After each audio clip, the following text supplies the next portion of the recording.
Welcome to Sound Waves, a Transformers publication history. I'm Ian, a longtime fan of the Transformers franchise and its various fictions. And I'm Lexi, Ian's girlfriend and a newcomer to the Transformers fandom, with no previous knowledge of the story behind the bots. On this podcast, we go through the history of the Transformers in comic book form in roughly publishing order. Today we're covering the first 3 original stories within the Marvel UK series. With its fortnightly and later weekly publishing schedule, the Marvel UK book required additional stories to be written to fit within the ongoing Marvel US reprints. These 3 stories collectively occupy issues 9 through 21 of the Marvel UK comic, published January through June 1985. They include Man of Iron, written by Steve Parkhouse, with art by John Ridgway and Mike Collins; Enemy Within, written by longtime series scribe Simon Furman in his first outing, with art by John Ridgway and Mike Collins. And we cap things off with Raiders of the Last Ark, again featuring a script by Simon Furman, with art by Mike Collins and Jeff Anderson. We'll be covering our reactions and commentary, but first, some brief summaries.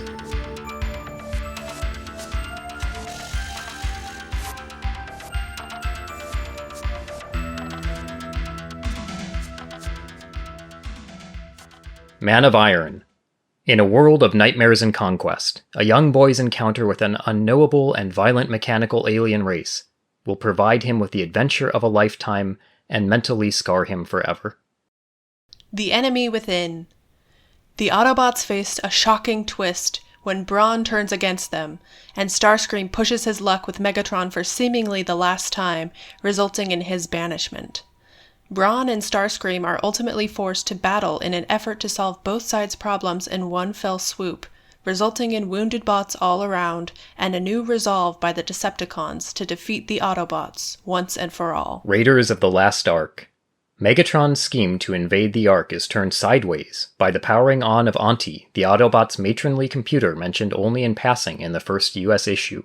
Windcharger and Ravage take center stage in the team-up dramedy of the century.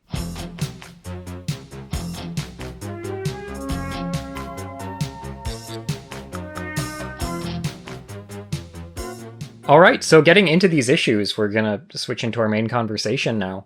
A little bit about the continuity and placement and sort of how the whole UK book worked. So we got into this in passing in the intro, but these are 3 stories that were originally written sort of without any mind toward continuity, and they've been retroactively inserted by future editorial comments into one spot where they mostly make sense, which is during a little brief montage within the US issue 3 when the Decepticons are gathering equipment for their base, or for Sparkplug to make the fuel for them.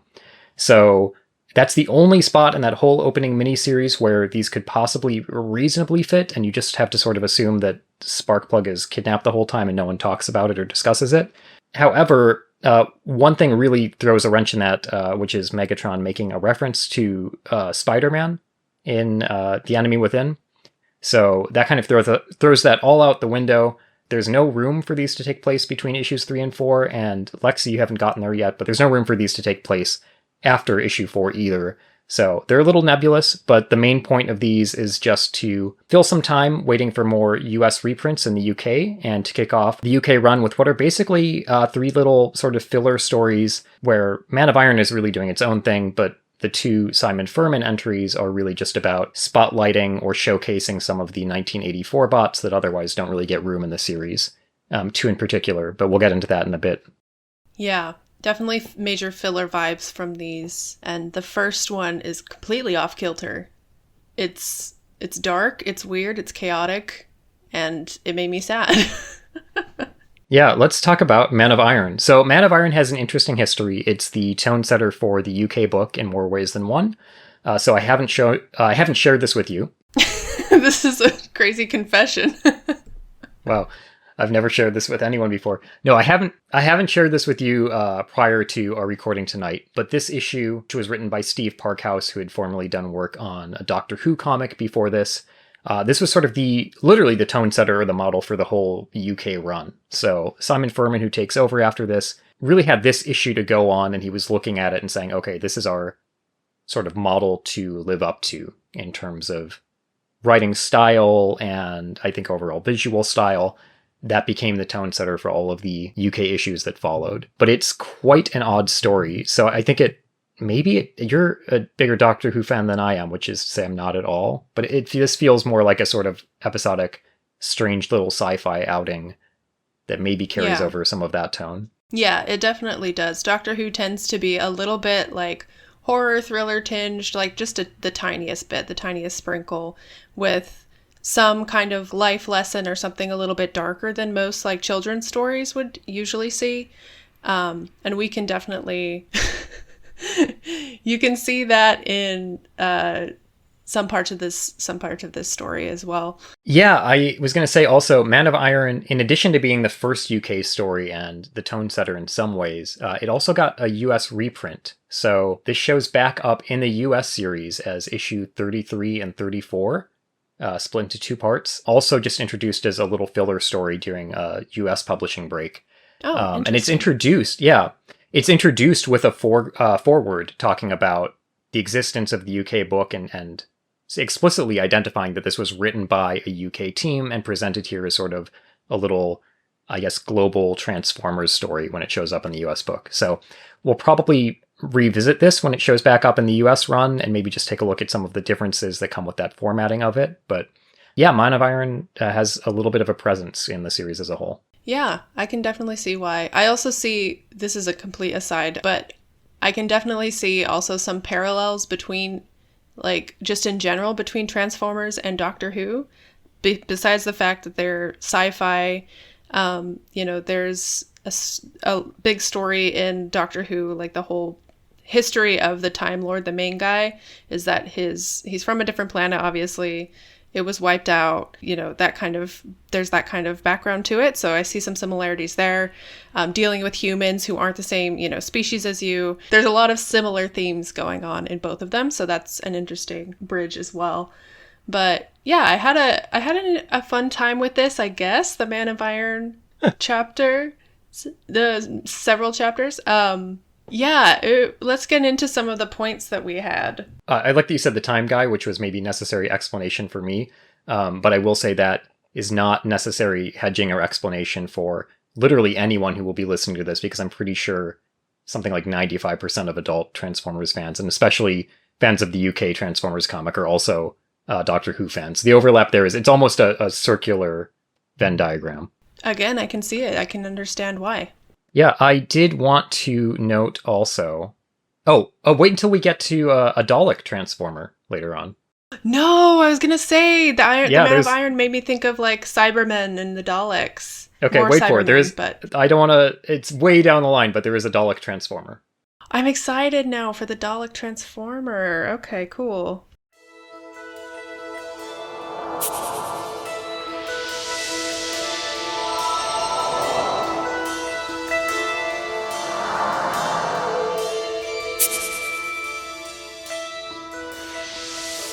Okay, well, Lexi, let me paint you a picture of the beginning of this issue. A castle in the UK is bombed. Who could have done this? Wonders curator Roy Harker. The Saxon Liberation Front? This dry allusion to conquest and resistance, both current and historical, gives way to a scene of his son, young Sammy Harker, playing the role of a Native American warrior, mock headdress, toy arrow drawn, invoking, pillaging, the cultural imagery of a people conquered and nearly eradicated by the colonial offshoot of his colonizer society. His play is not to last, for soon he encounters Jazz, Autobot, and is introduced to a world of yet greater colonialism and war, this time of cosmic scale, a food chain of oblivion. As the adventure continues, Sammy finds himself in fearful and gleeful enrapture at the violence unfolding during a Decepticon chase. He has traded his toy arrow, stolen weapon of a stolen culture, play as conquered warrior, as a member of a people at risk of being conquered themselves. Jazz and Optimus speak in code-like wartime radio chatter, referring to their own personable monikers as codenames. We see the world through Jazz's vision. He sees only in crosshairs.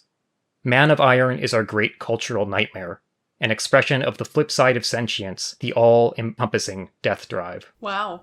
Does that sum up Man of Iron? I feel that's the issue.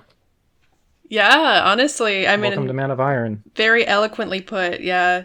It is quite shocking and jarring to suddenly be met with, like, a 9-year-old boy just dressed up as a Native American in the woods.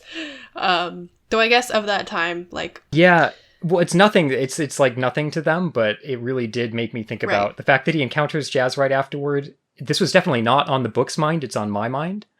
But maybe it was. Well, I don't know. What an invocation of that food chain of colonialism. Yeah, definitely. Jazz is very creepy.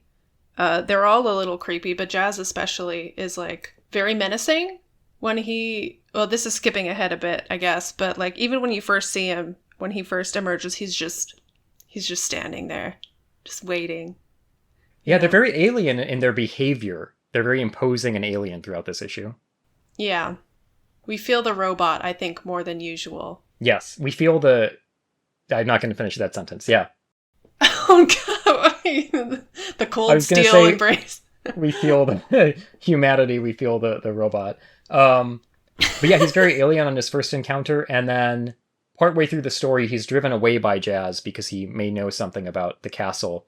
The castle, we haven't fully explained this. The castle has an ancient Transformer ship underneath it. Right, so right. It's yes, now being the lore. targeted. Yeah, it's an aspect of interest for, it's an item of interest for both the Autobots and Decepticons. Uncharacteristically, by the way, this whole story is set in the UK, which maybe at first glance or first assumption would, I guess, give you the impression that the entire UK book or all its original stories will take place there. That is not the case at all. This is a complete outlier. But we'll revisit the formula of a little boy character meeting the Transformers in the country the fiction is set when we get into some of the manga. Oh, okay.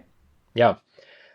But, so that he may know something about the ship under the castle because his dad is the curator for the castle. So Jazz approaches him, and we get an unreasonably creepy page and a half of Stranger Danger Jazz.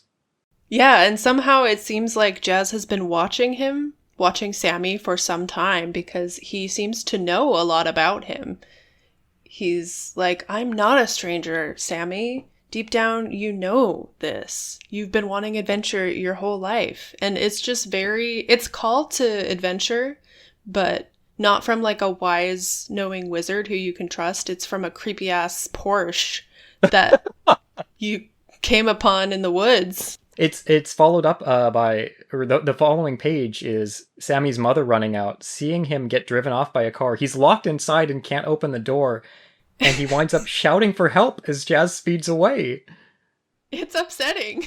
It's upsetting. I will say also this is obviously the end of a chapter in the US publishing model too, or in the UK publishing model too. But when this is reprinted in the US series, this is where issue 1 of the 2 ends. If I recall correctly. But yeah, what a strangely uncomfortable presentation for this. And it's part of the overall, I guess, eyebrow raising toward the Transformers throughout this issue. It's very odd because this is formatted like a young boy's adventure comic. Yeah. But the tone is so... The tone ain't right. It's skeptical of the whole thing, and we'll talk about the ending in a bit, but it ends in a really bleak place.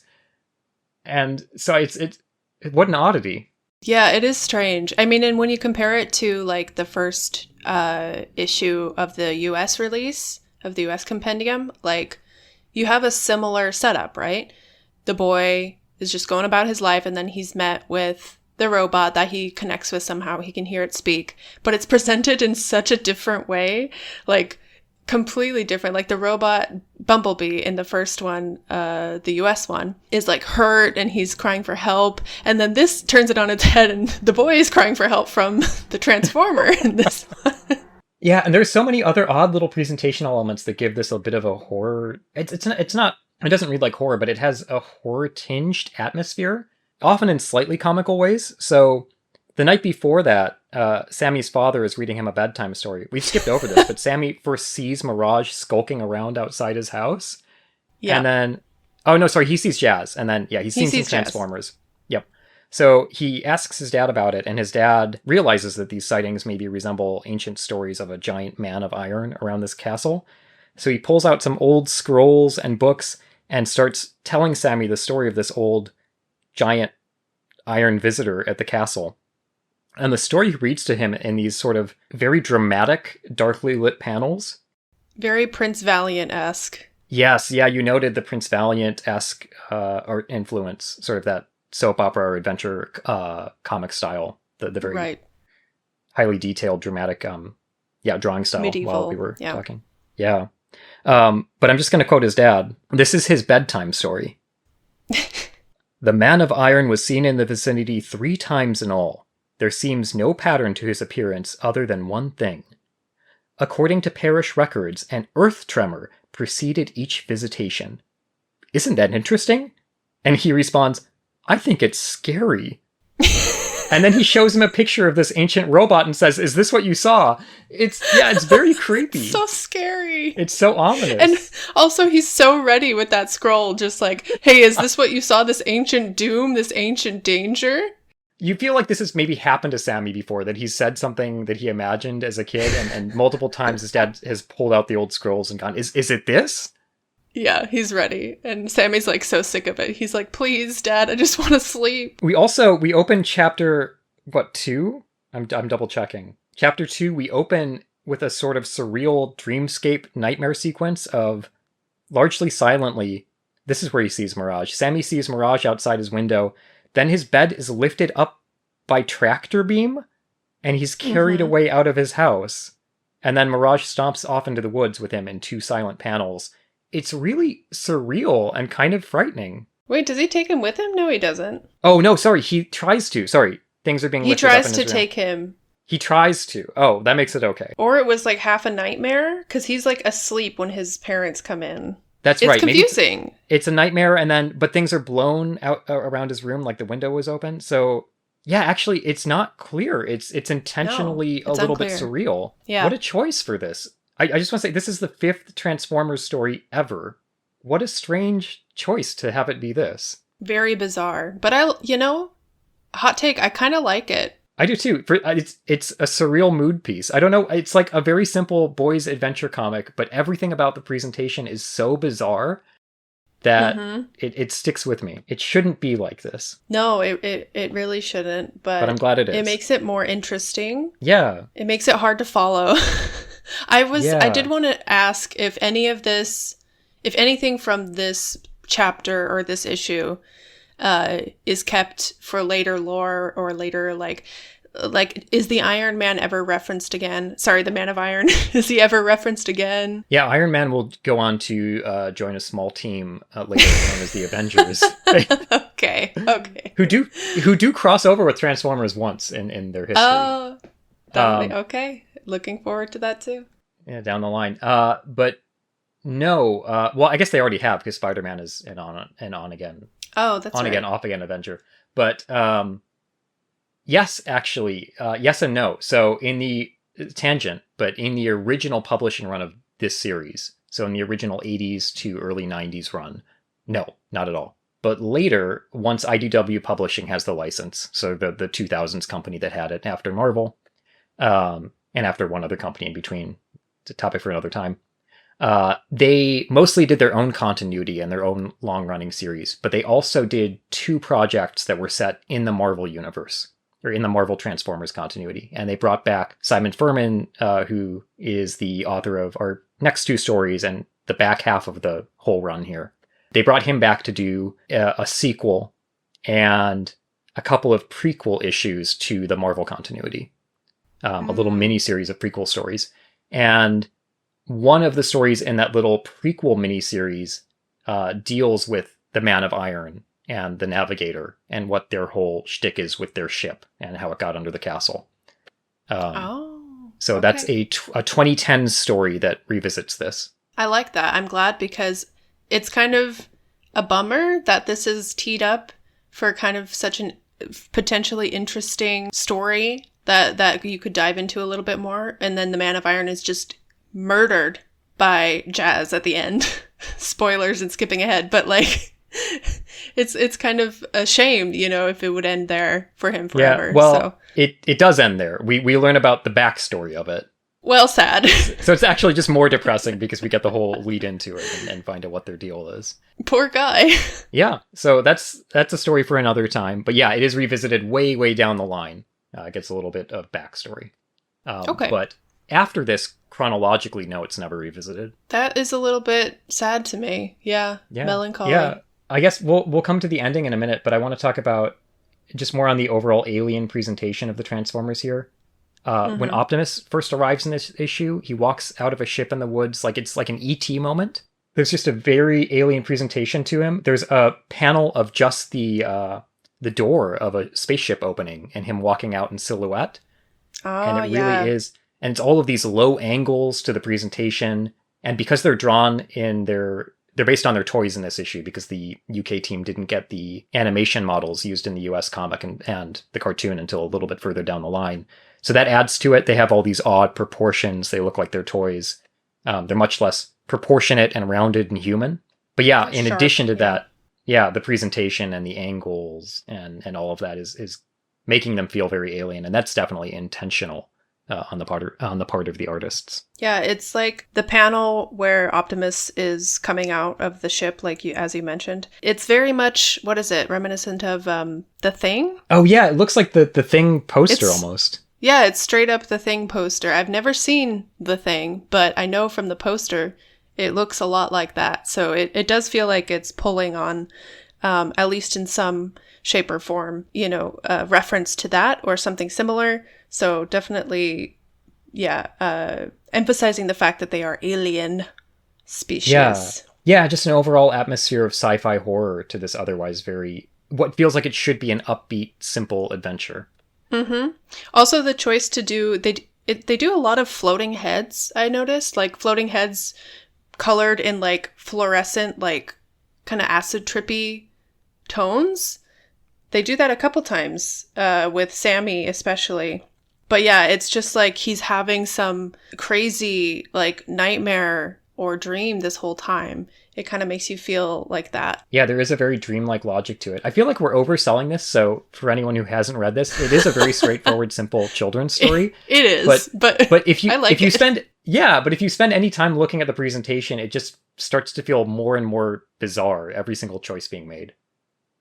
There's a page I want to talk to. I want to talk to this page. I want to give it a piece of my mind. There's another page I want to touch on. This is a moment I just genuinely like, knowing where the series goes. And a little bit of a continuity note. But toward the end, there's a moment where they've defeated the Decepticons, the nameless Decepticons, this time, who are after them. And Optimus, in easily his best characterization of these three stories, has a conversation with Jazz where he says, "We cannot leave the Earth now, Jazz. The Decepticons would overrun this planet. Only we few stand in their way. We cannot leave." And it's this minor moment, but I really like this because I guess there's a question early on of, are they just going to try to take off from the Earth as soon as they can? And this is this sort of grim commitment to staying and really being on the side of humans in this, and that's going to be a much more central part of the conflict exploration later. So I appreciate this moment, and this is our sole strong bit of characterization for Optimus throughout these three stories, which we'll get into in a bit. But I do like that one.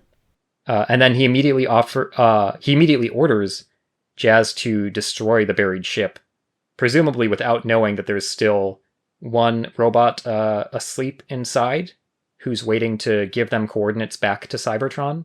So again, we'll get more of his we'll get more of his backstory more than 2 decades after this was published. But Jazz just blows away the ship without knowing he's there, and he dies. The end. I am reading over it again right now, and it's just like, alone in the darkness, he patiently beamed his signal, the same pattern of impulses. Waiting, and then he just dies. It's so sad. So here's what's amazing to me about this. This is not out of tone with most of the book moving forward. This is going to be the tone of a lot of the comic, where it's kind of, there are very few straightforwardly happy endings after the reading session we've done for this particular week. But this is really going out of its way. He doesn't need to be there. Like, for the story, there's no reason for this bot to be introduced. He's introduced 1 page before the end. On the bottom of this page, panels before it's destroyed. And you just read the narration there, but it really layers on the sympathy for him. His sole purpose in being introduced into the story and introduced with this kind of narration is to make you feel bad. Yeah.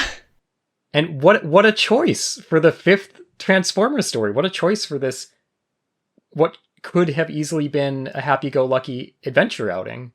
Right. Yeah. The authorial ostensibly choice should have been. Right. Yeah. Just like a cute little kids-oriented like adventure time. But it made me really sad, like, instead. And it's like almost like they got to the end of plotting this and decided it needed something to make it more bittersweet and upsetting. That's the entire purpose of that. So it did. Yeah. And then it ends, too, even on a stranger note, where, like, a year passes, things have kind of gone back to normal, but then Sammy, on clear, sharp nights, gets these nightmares about the Man of Iron walking through his dreams. And so it's like another element of dream-like, you don't really know what's real or not. And so did this really happen? Was this just some, connection to the Transformers, what have you? It did happen. I'm just reading into it too much, but yeah. No, it's really interesting. Yeah. It's such a choice. And yeah, it very much is nightmarish at the end. You skipped over a bit of that dialogue, but it's, number one, it says explicitly a year later, he's a little older and wiser. He never saw Jazz again, so there's this bittersweet element there. He never got that second adventure. But on clear, sharp nights when stars glittered like needles and the night winds rattled his window, then he slept a fitful, fearful sleep, and the Man of Iron walked once again through his dreams. So it's really... That's the end of the comic. The end. Go home. Do we ever see Sammy again? No. Because I think it would have been interesting if maybe, like... Because this gives me vibes of, like if I hadn't known that Sammy wouldn't come back, I would be thinking, like, oh, is he somehow had some connection with the Man of Iron. The Man of Iron is going to have given him the coordinates. He's going to know it. He's going to have that psychic bond somehow. And then one day Sammy will come back and reveal the coordinates to the Autobots, maybe unknowingly, but that's how we're going to come full circle. But no, apparently that's not at all. Well, that would be a nice bit of fiction, Lexi, but here on Earth, here in the real world, we see robots once and then we have nightmares forever. Right. And we just have to live with it. Yeah. That's Man of Iron. Yeah. A surreal, abstract art comic set Pretty in the world of this burgeoning boys' toy line. Yeah, man. Oh, before we move on, sorry, I did want to ask about the language and if that is explored anymore, or if they're like secret names, not secret names, but their original names in their own language are ever explored or revealed, or is that gone into in any other detail later on? That's a good question. What is your guess? I'm going to say no, but... Yeah, no, absolutely not. Damn. I really like that element. I want them to have like some, I don't know, beep boop, beep boop language, some robot language that we can explore a little bit, but...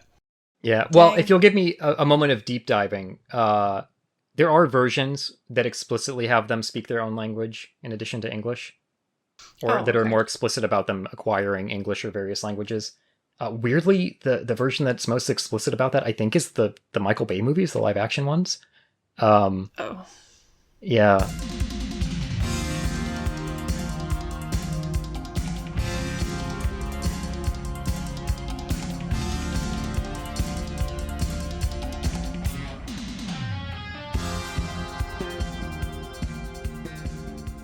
Lexi, I have bad news. What? In the form of a question. Okay. Has Brawn changed sides? Who be that? Who is Brawn? Who is Brawn? So the cover for the first chapter of this story boldly proclaims on the cover, "The enemy within. Has Brawn changed sides?" And your first question should be, who is Brawn? I don't know him. So he's only shown up in the comics so far in the sort of the 2-page spread roll call shot of all the Autobots. So I guess this is really assuming you might know him from the toy line on the cover, but if you're just reading the series, oh no, Braun has betrayed us. Who is he? Who is he? Who is he? And Yeah. your question by the end of this lengthy spotlight for Braun is also, who is Braun? Yeah, I know. When I saw the cover, I had the same exact question, and because I skipped over the intro panel for the most part, had no idea. I'll just note, this is another issue, and I think it's more apparent this issue because the art is more clearly rendered and clearly colored. It's less surreal. You can really tell that they only had the toys for reference in this. So, Lexi, you actually asked me why Braun only has the little claw hands. Yeah, they're cute. They're cute. I really like this design for Braun, but that's an element of them only using the toy models. I think most of their artists only had access to either the toys themselves or just the toy box art, which is quite different from what the streamlined, more proportionate animation and later comic models would be. So in this one, again, everyone looks a little alien, much more robot-y, for lack of a better term. So they're more with just Yeah. visors for faces. Braun only has his little claw hands. And I explained this to you the other day, but that's all owing to these being toy models from various disparate Japanese toy lines. Some had more of a robot aesthetic than others, and that's all just carried over here one-to-one onto the page in these issues. Right. Yeah, they're very boxy, very robot-esque in these. Yeah, actually, Lexi, this might be interesting. Since you're at your computer right now, go ahead and search Braun G1 Transformers just in Google Images or Yahoo or Bing or whatever your preference is. Oh God, why would you ever say Bing? Sorry, Bing lovers. Braun. Sorry, what did you say? Transformers. Well, Transformers Braun will probably do it. Do Braun G1 Transformers. You'll probably get his animation model. Oh yeah, I see. His hands are normal. Yeah, he's got normal hands and like an old man They've face. lied to me. Yeah, he does have an old man face. I don't like it. I prefer his weird little claw hands. I'm fully team little claw hands. Yeah, he has Except more no character substitutes. this way. Yeah. Even though I argued just a minute ago he has no character. I was going to say he has more character. Barely any, but he's got the claw hands, and that makes a big difference. I will say I asked you also at the end of this issue to summarize Braun's character for me. Besides, he is asked to do a lot of grunt work or manual labor and doesn't enjoy it. And your summary was just making a claw hands motion at me, Yeah. which I think is about as much as you can say. So we'll get into my thoughts on how these work as spotlights, but Yeah, I think he had a lot more personality when he had undergone the kind of mental break, the personality change that he gets from the shock. yeah. He had a lot more personality then because he had like a motivation. He was like, I don't want to work anymore. I don't want you to keep taking advantage of me. And that I found more fascinating than when he turns back into his Autobot self and he's like, I'm so loyal and I'll do anything to prove myself to you, Optimus. My God. Yeah, I completely agree. So the format for this story is it's a two-pronged plot. Mm-hmm.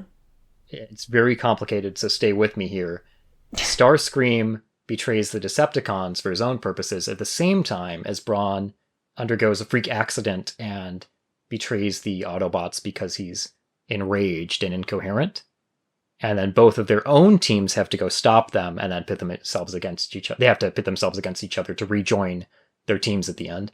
Starscream is, I guess, fairly well characterized. We get to see him do his thing. We're not learning anything new about him from the first four issues, but we get to see him attempt something here. Right. And Braun, yeah, he's got actually quite a bit of personality when he's on the rampage, but that's not his real character. Mm-hmm. He's on the fritz. And then, yeah, as soon as he's back to his senses for the back half of the story, his characterization kind of just disappears. Yeah. He just goes back into, I think I mentioned it last time too, something I'm been feeling in these early issues with the Autobots is that they're way too bland. They all kind of have the same, like, just, I am an Autobot and I'm loyal to that cause, and I don't really have much personality beyond that. So Yeah, I'm excited to get into more, to dig deeper into some of these characterizations. And I thought maybe with these, like, you know, one-off, I guess not one-off, but like highlights, what's the word I'm looking for? Spotlights on each, on each of them would kind of give a bit more of that, but might just be a little too early. Yeah, so I guess diving into more of the meat of that, I do agree. So this and the next story are these little spotlight issues, but for me, one part of this is the 84 cast is, I think, generally cut more in that stock hero cloth. And as soon as the next batch of characters comes in, you start to feel the breadth of their characterizations take off a lot more. So I personally, and some people will be aghast at this, I'm not a huge fan of the 84 bots in general. Yeah, with a few standouts. They're very well loved because they're nostalgic and they're in the first season of the cartoon, especially where a couple more of them get time to shine, but not a whole lot. The stories are much lighter there, so it feels like nothing matters, but we get more time with everyone. But yeah, I think something these could have done is provided a little character arc and characterization for the couple of extra characters they take the time to spotlight. But for me, the failing of these two issues or these two stories is that they wind up not really doing that. So they kind of squander that opportunity. So this is the first outing for writer Simon Furman, who does really ambitious things with the book later down the line, in later UK stories, and he takes over the US book for its second half or like final third, roughly. And he winds up really elevating the material, but I think he's so green in these early stories that they're ambitious in their presentation.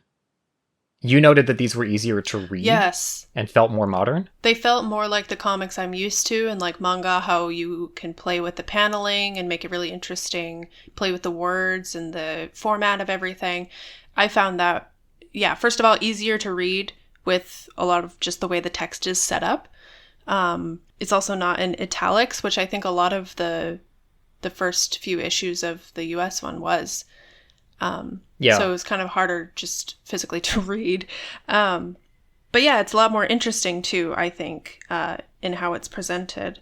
You mentioned one of the, I think later on in the issue, there's like a panel where Ravage has to like jump through these lasers, and it's done with just using white space, like cutting out, how would you even say that? It's like, rather than like showing just red laser beams coming out, they like cut up the comic panel page, like the background of it, so it looks like he's weaving through the page of the comic. So yeah, they do a lot of cool things in this one. Yeah, that's actually in the next story, but yeah, a similar visual presentation on all of these.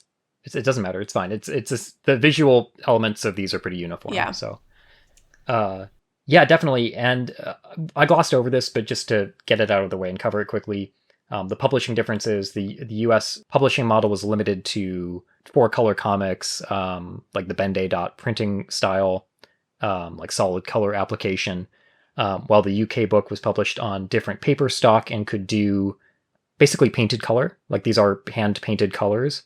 So that's why they look a little richer. And then, yeah, we have bigger panels, more play with paneling. And a lot of that is where the industries were at the time. The British comic scene was getting more experimental with format, and that was an influence on the creative teams, even for a little licensed book like this. And the big two US publishers, Marvel and DC, were still very much in a draftsman-like style, letting a lot of words and narration do the storytelling, and the paneling being very secondary. So I think those visual differences are really at play. Some of those are the ambitions of the different creatives, and some of those are just the different publishing environments they're in.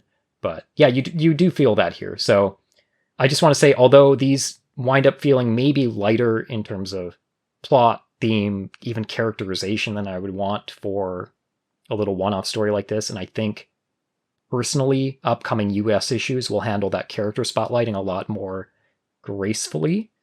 There is an ambition present to the overall presentation here, so it does feel like everyone is taking it seriously and at least trying to do something with the material rather than just phoning it in for, a licensed toy comic, which is what it is and what they easily could have done. Oh yeah, another example I really liked in this issue this time, when right after Braun is shocked, when the accident happens and he kind of loses consciousness, and they're all saying Braun, they're like trying to wake him up, and it's just it's just a square of his name, Braun, over and over, like kind of, I guess. I read it as like being in the shape of someone, or like him trying to see like what was going on. And then they all look a little fuzzy in the next panel. I just like those details because it brings you into the story a bit more. Yeah, I enjoyed these ones a lot for that. Yeah, I agree. I think those are two great panels. Those feel very lively. Mm-hmm. I think I wish it had more of that verve and playfulness throughout. I agree. It does have those moments. Yeah, there's just a couple like standout ones, like the ones we mentioned. I agree. I do wish it was kind of more thorough, like constant, but yeah, it does a lot of good work in those few times we see it. Yeah. Let's see, what else do I have to comment on in this one? These are pretty light plots. It's fine. I will say these are fine as just getting to spend more time with your favorite characters. I just favorite if you had the toys. I feel like these do really have their thumb on the pulse of like probably what a child readership would have wanted. And I think that's going to stay true of the early UK stories. Conversely, that's why I find them a little less engaging early on than the US book, which, especially moving forward, the US book is going to feel almost child agnostic. And the UK book and later stuff by Furman as well will also get quite agnostic toward its readership. But right now it feels very much, they're aiming a little higher, but it feels very much like, okay, let's give some kids an exciting adventure with maybe a favorite toy they have. I just wish it did a little bit more. I was just going to say that I like the moments we get with Ravage in this. I feel like he might have the better spotlight than some of the other characters. Yeah, we saw a lot of him in the early US issues too. I mentioned that he did a lot of the heavy lifting. Yeah, I guess partially due to the fact that he's like their spy, so he's going to be involved in most of the goings on. But he's also got a really interesting design, so I wonder if they wanted to showcase him more. I'm not sure if there was like a specific reasoning for that beyond the plot that he would be involved in most things, but he tends to be like really center story. Yeah, Ravage is an interesting element of all of these early issues across both the US opening miniseries and these early UK stories. Mm-hmm.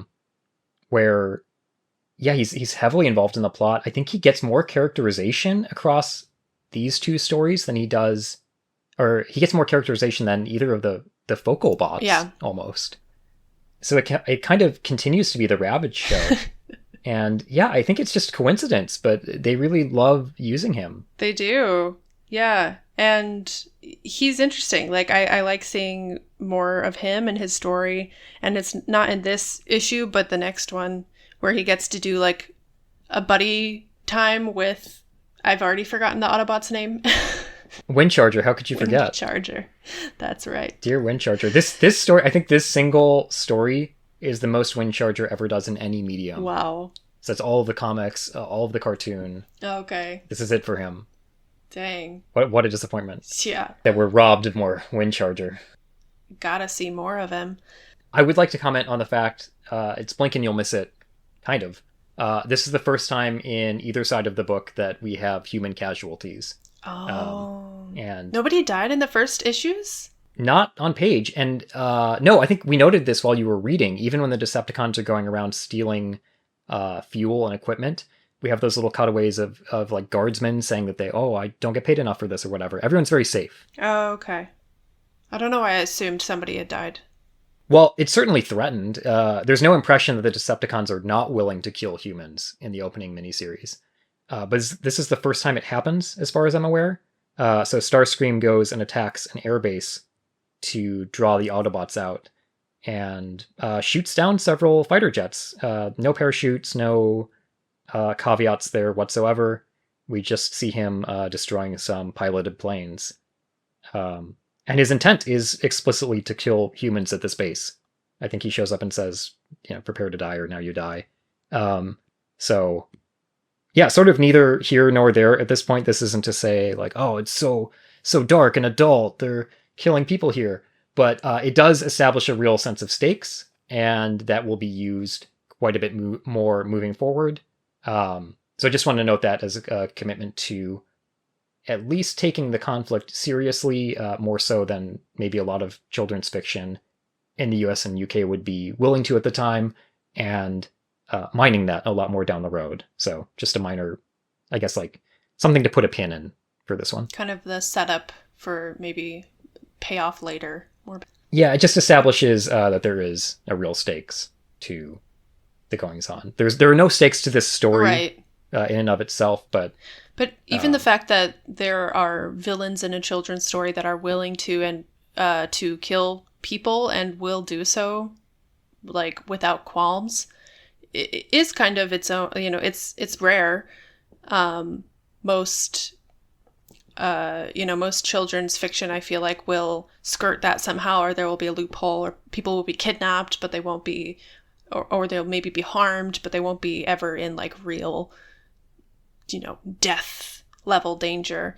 So yeah, that is definitely something to note. I think it's part of the different medium too. It's something where the comics can get away with a little bit more. There are fewer eyes on them. I think approval for these was a lot lighter.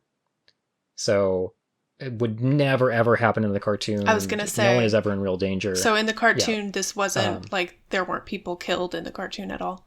No, not at all. And you actually still see people when people first find out that there is explicitly adult oriented Transformers media outside of the live action movies.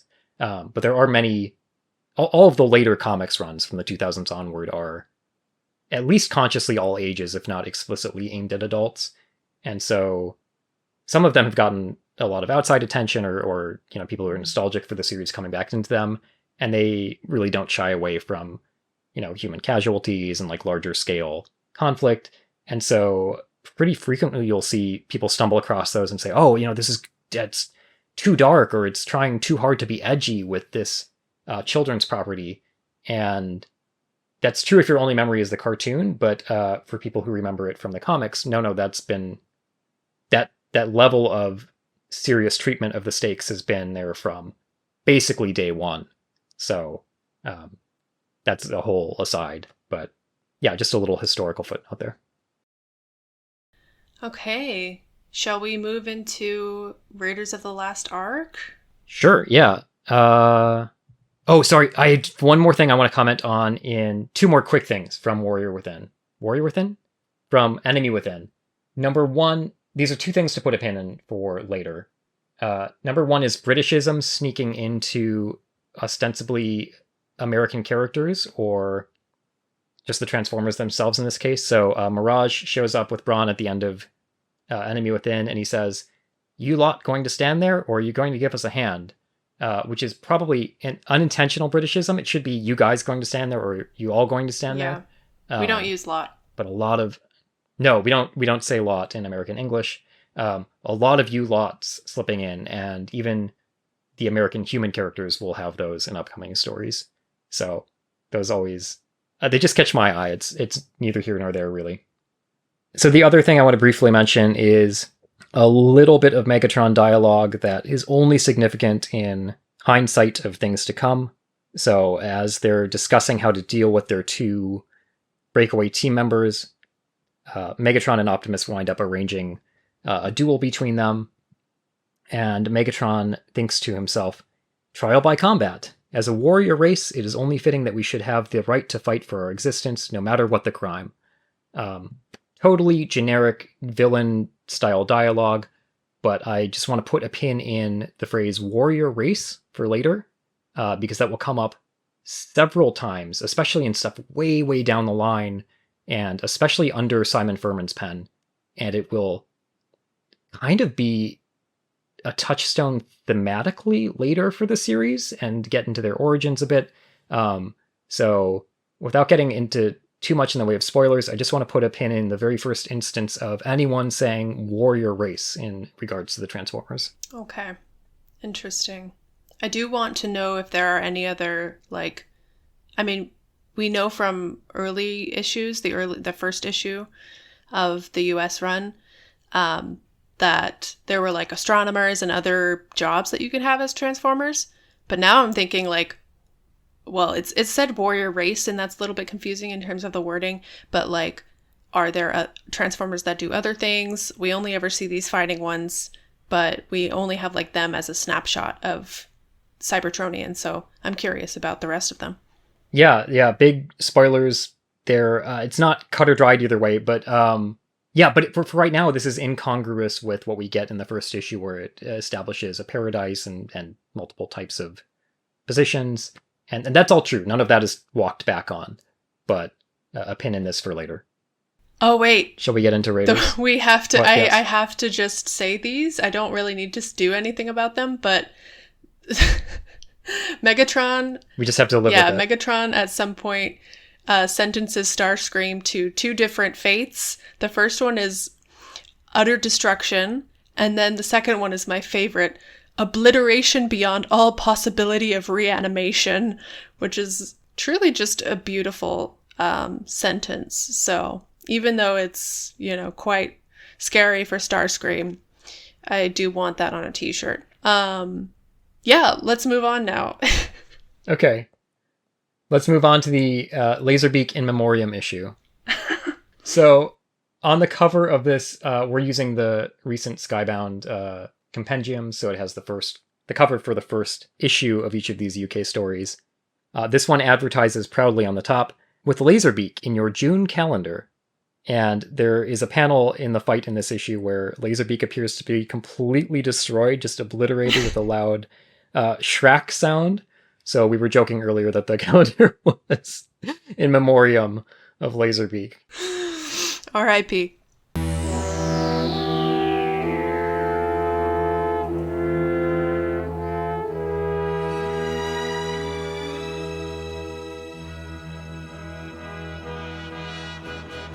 Man, yeah, again, though, this issue, or this, can I call it issue?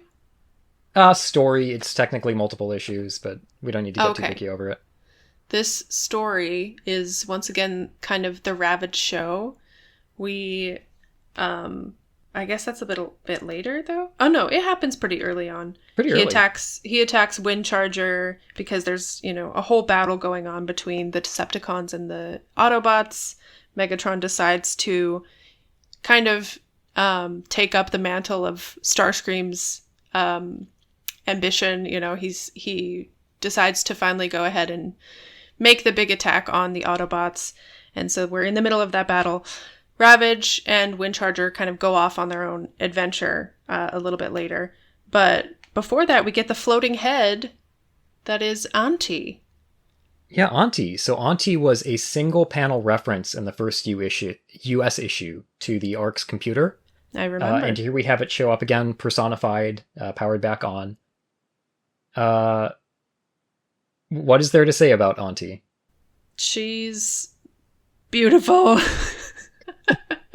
So I guess my only real thing to say about her, a little bit of, I guess, context for you, Lexi. In the cartoon, there is a different computer which is much more present. Its name is Teletran 1, and later in Season 3, there's a Teletran 2.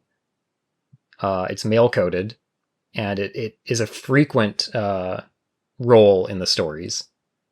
In the book, after this outing, we never really get any sentient computer character again. Auntie's gone forever. There's no Teletran equivalent. So this is sort of maybe the comics' early play at an idea that was maybe bouncing around during development and wound up being used more heavily in the cartoon. Not really sure what the background is there, or what the difference, or why they wound up with two different executions and names. Obviously, they wound up being very different series in general, but that's one of the differences. So yeah, it was a little throwaway line in the US book, and I don't think this is a major spoiler or anything, but that one US reference to Auntie is never picked back up on in the US book. Oh. At least during its original run. Yeah, it's just a little throwaway line, maybe an early conceptual element that nothing was done with. And then for the UK side as well, other than this one early story picking back up on that, it never comes up again either. So it seems like maybe something that was meant to be more of a role that just got dropped. Yeah, we'll revisit Auntie in those later 2000s revisits to the Marvel Universe I mentioned earlier. Auntie is used again for one of those as well, but that's it. Okay. She's the first female-coded kind of transformery. She's not a transformer herself, but like she is of the Cybertron ilk. I love them, don't worry. I love them. Is that whole ilk or is that like 2% ilk? Skim. Skim ilk. Skim ilk. Skim ilk. Yeah, Auntie. God, there's a lot to say about gender with Auntie. I don't even know how to begin to get into this. We don't have to go into it so too much, but... Well, I'll just do a quick aside on gender in the Transformers. Again, we touched on this in the first episode, but because the toy line this was adapting was all male characters, because that's what they thought would sell to boys, they had real stick up their ass about that in the 80s. Completely unreasonable, but that was the thought. Because this is starting to... The book will just struggle even to keep up with adapting all of the toy characters, so it stays, with one small exception, asterisk to put in this, it stays entirely male. And later material, also by Simon Furman, he's gotten over this, but he had an era where he was very stuck on, well, why should they be gendered? They're just robots, right? It's fine that it's this quote-unquote genderless all-male cast, which is nonsense, because they're completely coded male. Yeah. They're built like human men. They have mustaches, they have nose, they have all these personified elements, anthropomorphized elements. There's no reason some of them shouldn't look like human women as well, if that's the conceit. And once we know more about their origins, there's even less of a reason for that to be the case. Setting all that aside, right here in our 6th ever story, we have an explicitly female-coded computer that they're using, who gets female pronouns. Like, they obviously interpret a difference. So the idea that they have no concept of gender is nonsense. And then there's probably a lot to unpack with their only female-coded character being their computer. I was thinking that too. Being their computer, their assistant, and then ultimately a villain. So... Yeah. Yeah. Then we get into the little kind of reluctant buddy time between Windcharger and Ravage, which is kind of fun, honestly. It has those panels we mentioned earlier with the lasers being thrown at Ravage and Windcharger and dodging through those. Yeah, I don't know. I liked those. How many? It's like only 3 pages, but I enjoyed those. Yeah, so the bulk of this issue is the team up between Windcharger and Ravage as the last 2 bots left when Auntie takes control of things. And they get kind of a mostly summarized trip through the arc, where we see some pages or some panels of them doing little team up adventuring, and they save each other at different points. But a lot of it is kind of summarized just to get through in a reasonable page count. But yeah, it's mostly their buddy outing, and Ravage... again, I feel like walks away with a lot more characterization. Yeah, he does. Because he also has like a chance to kill Windcharger at some point, and it's unclear if it's just a timing thing or if he decides not to himself. I think he explicitly helps him. It's a little unclear in the paneling, but I think he fixes him. Oh, I see. Yeah. He says curses, and it makes it seem like he ran out of time, but I think he's putting his paw on him. Oh, to fix him. He's cursing the fact that he has to help. Even better. Yeah. No, I really like that. And then he says, if you hadn't repaired my circuits. Yeah. Right. No, I really like that for Ravage. Once again, the most personality we're getting from a character, I think, is still with Ravage. Yeah. Now. He also repaired his circuits with his paws. He's the most powerful? He's so talented. I like him. I like him a lot. Yeah, it just gives me hope for, like, more of this later on, and like more melding and mixing between the Autobots and Decepticons, because I hope as we get more like interesting and intricate backstories and personalities between these or of these characters, that some of them will naturally be like not as gung-ho for whatever cause they've signed up for, So I'm interested to see what shape that will take later on. Yeah, that will come, and it will come in big ways in the UK book as well. So Cool. there'll be redemptions for the light characterization. Looking forward to it. Tell me about Windcharger without telling me that he has magnetic powers.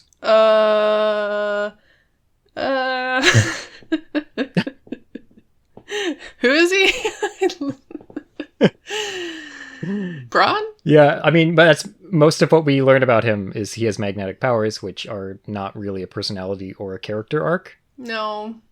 Like, once again, his character, his whole personality is, oh, I have to work with this disgusting Decepticon. I'm a good Autobot. Like, it's always... He seems less tolerant than Ravage. Yeah, he is. It does feel like he's way more, like, there's so much more vitriol in his language when he's talking to Ravage.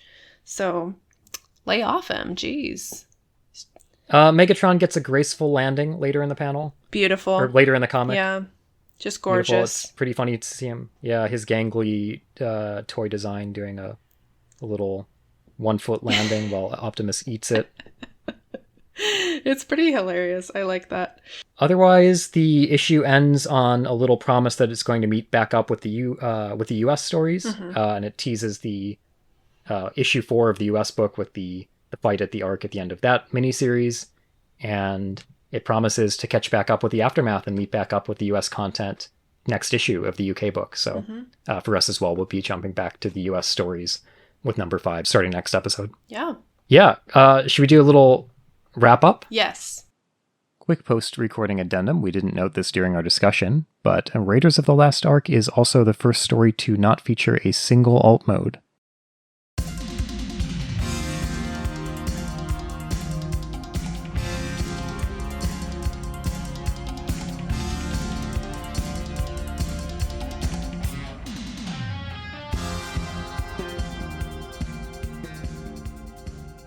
Oh, we didn't come on. This is a big thing. Sorry. Optimus? Yeah. Yeah, I was thinking that. We have to do a little sidebar about Optimus. We can put it in somewhere. Okay, we'll just do it now because it extends over both of these first Furman issues. I don't like this Optimus. I agree. He's very militaristic and like short-tempered. Yeah, he's impatient. He's sort of a militaristic cipher.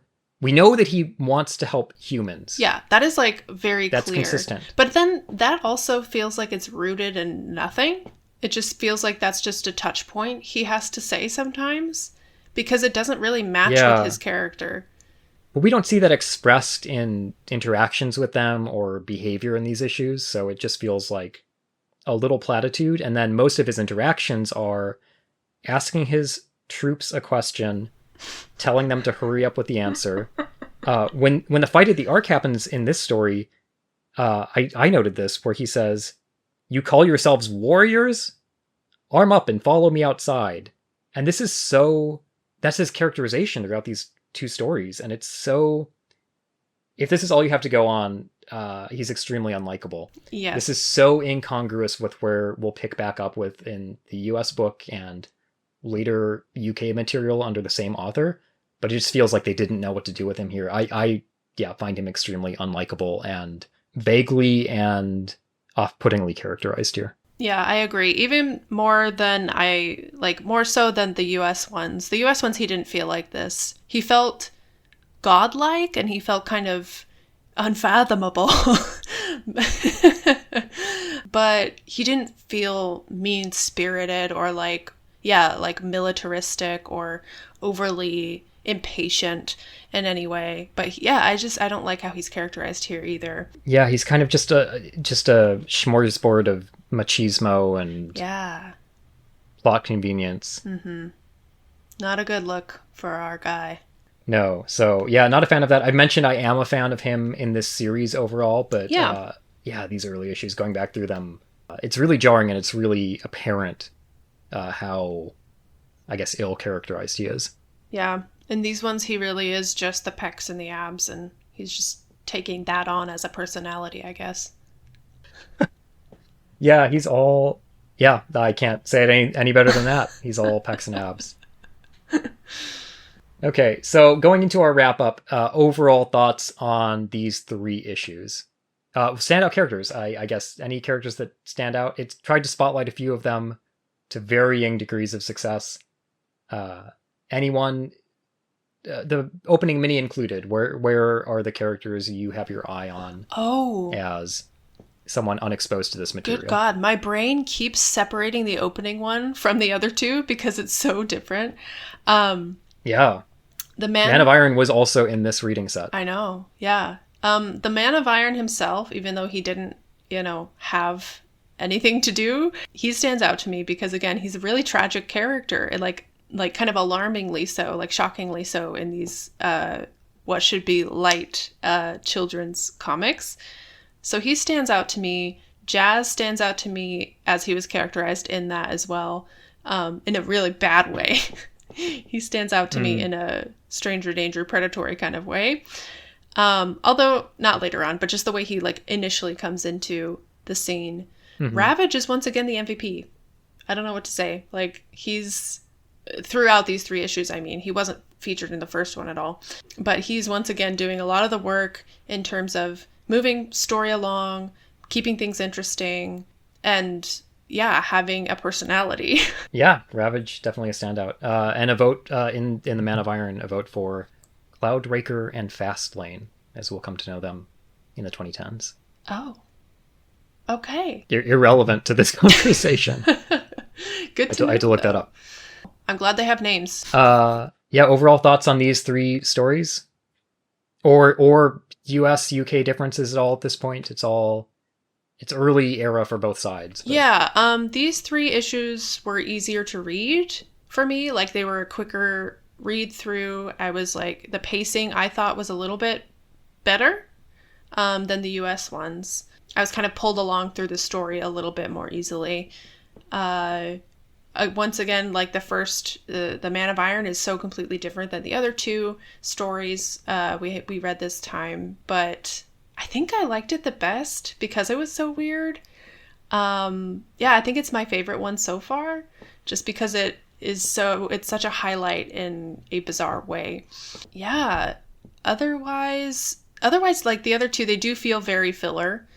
I mean, they all 3 feel very filler because, they're ostensibly supposed to be happening in the midst of the story we already read, which, like you said, doesn't seem possible. But overall, I enjoyed them. In terms of comparing them to the US ones, though, I think I like them a little bit better, just because of what I said, like easier to read, kind of more engaging, more fun. So that's my take.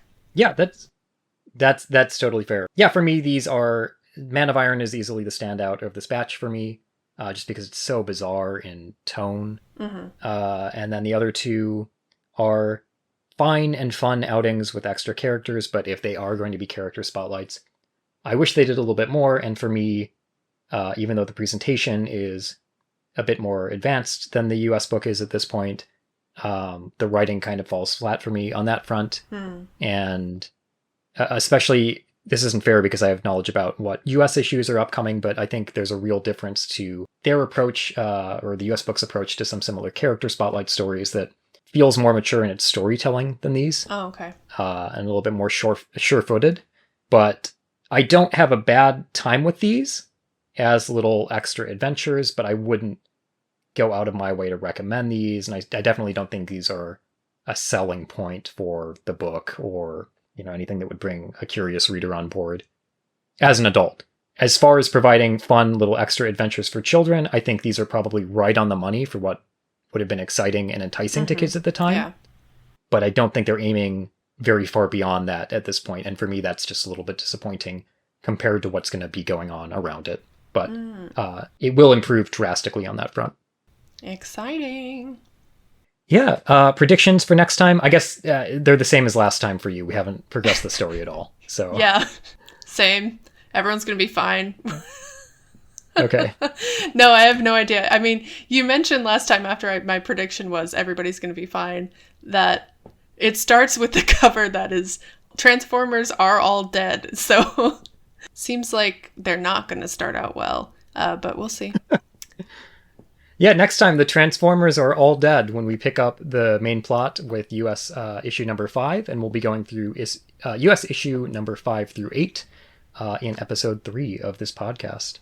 Even though these stories were a little bit lighter, I thought it was fun. Again, like as you said, I wouldn't necessarily pick them out of, if I was going to reach for a comic, I wouldn't necessarily reach for these specific ones, except for maybe Man of Iron, because I would reread that because it's weird. But yeah, I had a good time.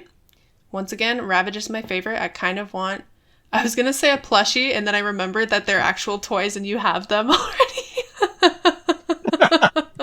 There is a Ravage in this house. There's a Ravage in this house. You've handled him as a desk toy. I know, yeah. It's one of the best ones, yeah. I'm going to note something very quick that I forgot to mention earlier that bears a quick mention just for credit. So one note, we are going through the most recent published compendium version of these, and the UK book was originally, again, published in these painted pages on better paper stock. Due to the magazine publishing model it was using, some of the pages were originally only published in black and white. Many of them actually, and some were then colorized by hand for little digest versions or collected comics they would put out. So I believe all of Enemy Within and definitely all of Man of Iron are those collected comics versions that are fully colorized from the 80s here. But in Raiders in particular, it never got that compendium or collected version in the 80s. So some of its pages were only ever published in black and white until the 2010s, I want to say, late 2010s. And then for a different collected release, they went through and a small team did new digital colors on those black and white pages in the style of the original UK paints. And it's pretty seamless. Like, I don't know if you could even pick those out, Lexi. No, I could not tell at all. So yeah, if you look really closely, if you're looking for it, you'll see hints of digital coloring on a couple of the pages. But in general, I just wanted to note that and say the team did a standout job, and those pages are really seamlessly integrated into the original coloration. So quick shout out for that. Now I want to search and see which ones, if I can pick any out. But I didn't notice any as I was going through, so. Yeah. All right, we'll wrap it there. Are we going to do a little ending phrase? Do we have one? Let's roll out.